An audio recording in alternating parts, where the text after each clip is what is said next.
suburbs of Vancouver now.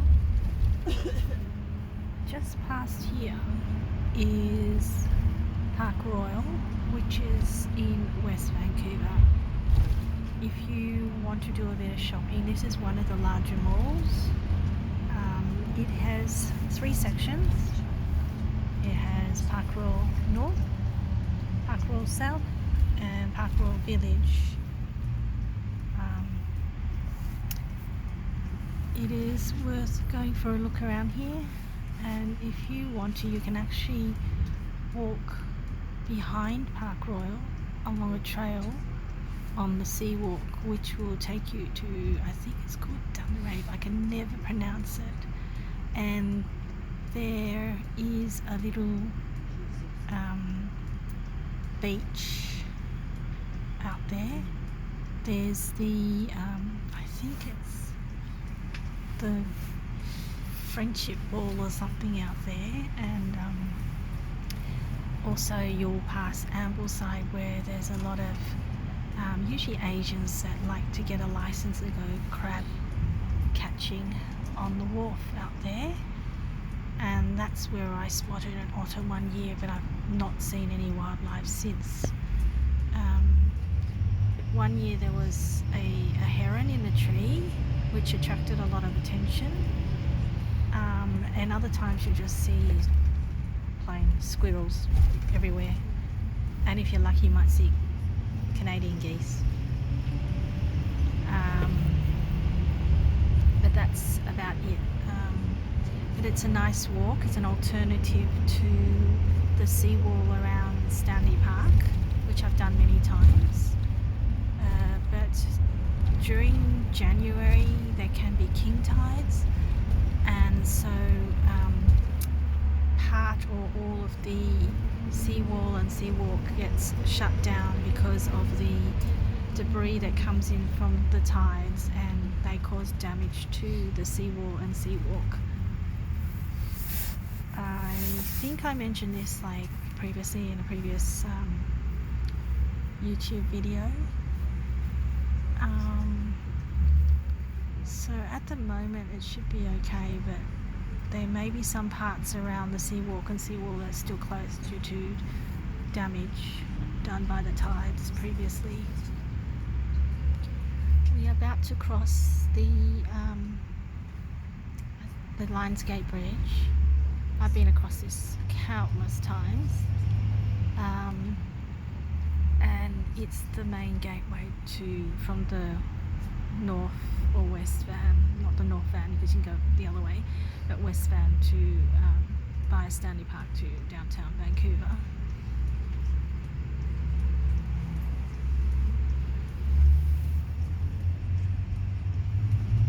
So to your right, down past the trees, is the mall, is Park Royal.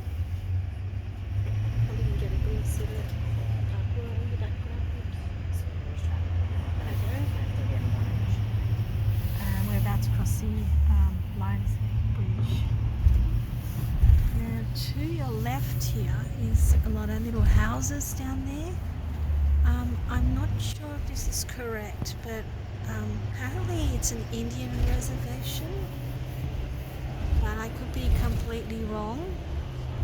But it is some type of estate on the left down there. Okay. Notice there's a lot of industry around the water, which is very typical of Vancouver. And often you see stockpiles of, unfortunately, sulfur dioxide everywhere.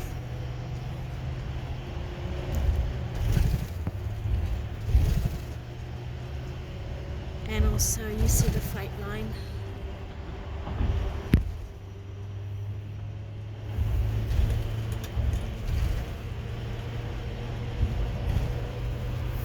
So there's the city of Vancouver in the background. You can see it's equivalent to the old Sydney Centrepoint Tower, well, it's known as Westfield now, in the backgrounds. I I think it has a revolving restaurant up there. I'm not quite sure. I actually haven't been to it.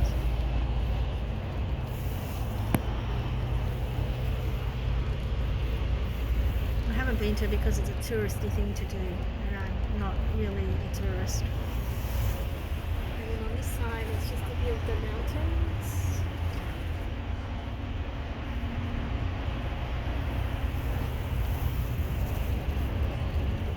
And then you'll see all the green that's towards Stanley Park. So you can see part of the seawalk down the bottom there.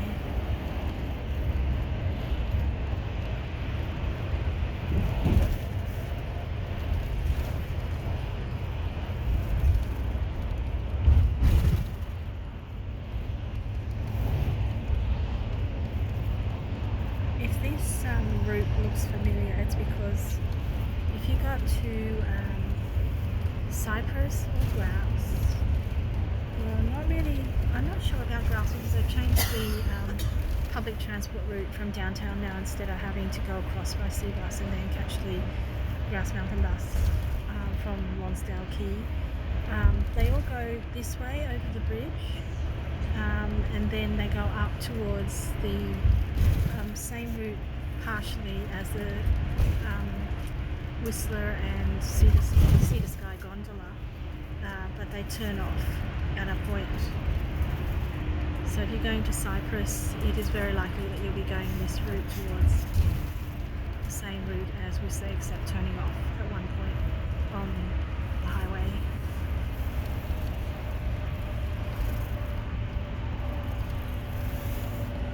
So it doesn't look like it's raining, so that's good. Hopefully it'll hold off tomorrow as well, so they'll have a nice day foraging in Belcara if I actually get there. It's going to take me about 1.5 to 2 hours tomorrow by public transport to get out there. And then I've got to find the picnic area where they're meeting.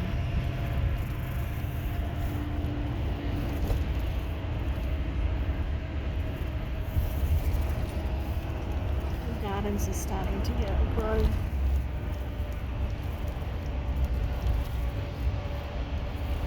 In Stanley Park there is actually an aquarium, and that's where the bright lights were during Christmas. And now we're heading towards an area called Cove.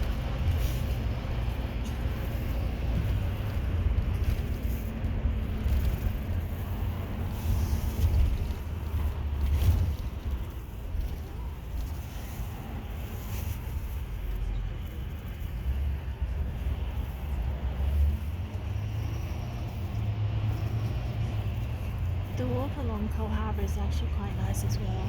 It links onto the Stanley Park seawall.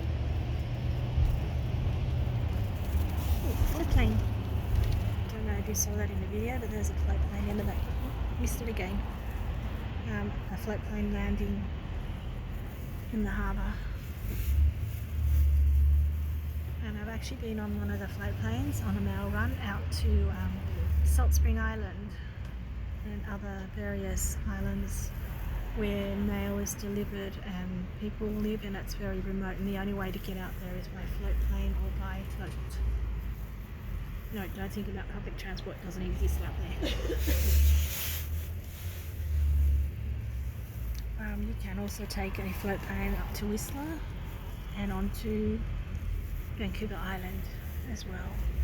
It's not the cheapest way of travelling, but it is a good activity, I suppose, to do. And if you can't afford to do that, you can always just go to Canada Place and actually do the flyover, which changes every so often. So they have a Christmas one, and I've done that. That was more for kids, but it was an experience.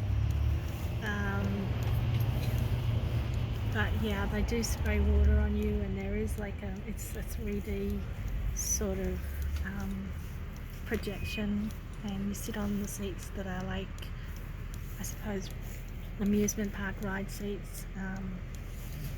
Yeah, it's a fun activity to do, but more tailored towards kids.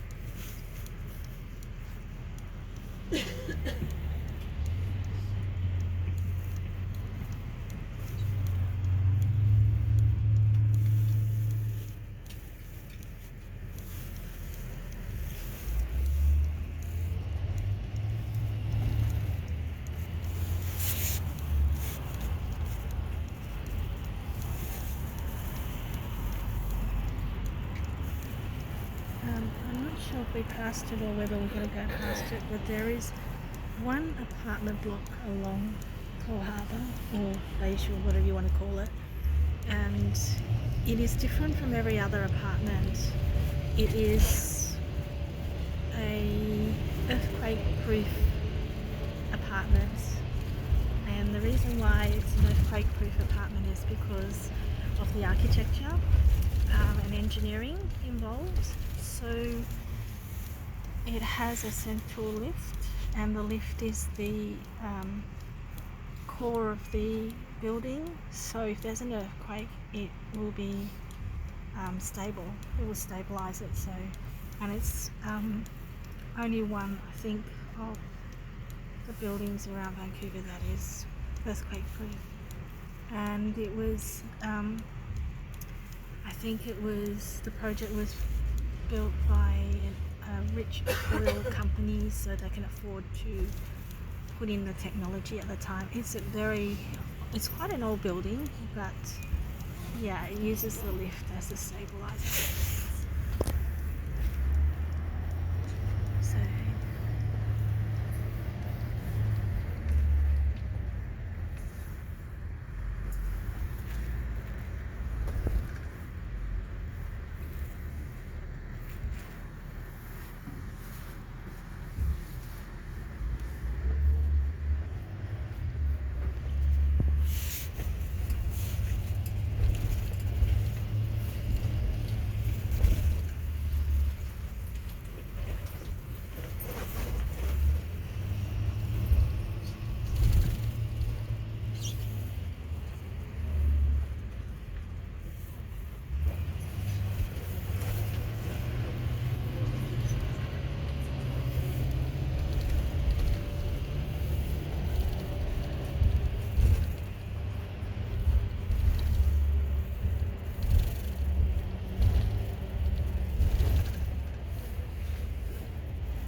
just coming up to the Porteau Harbour, and a second here, just across the street.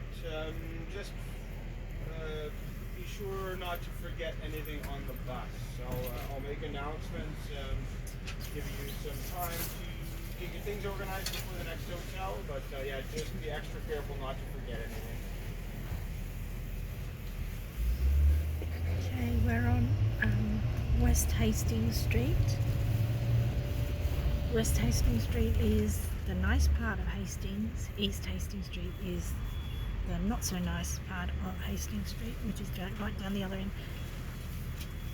A lot of commercial buildings on the street, and I believe nearby Moose's Down Under, and also another place which I really like, I've been to a couple of times, called, I think, is it Bread and Meat or Meat and Bread or something like that, and they had some really nice what Canadians call sandwiches, but they're actually bread rolls, and they have mainly protein in them, so meat and some poultry, and yeah, they're quite nice to eat, and they usually put a bit of salsa on it or something, but not much greens, unfortunately.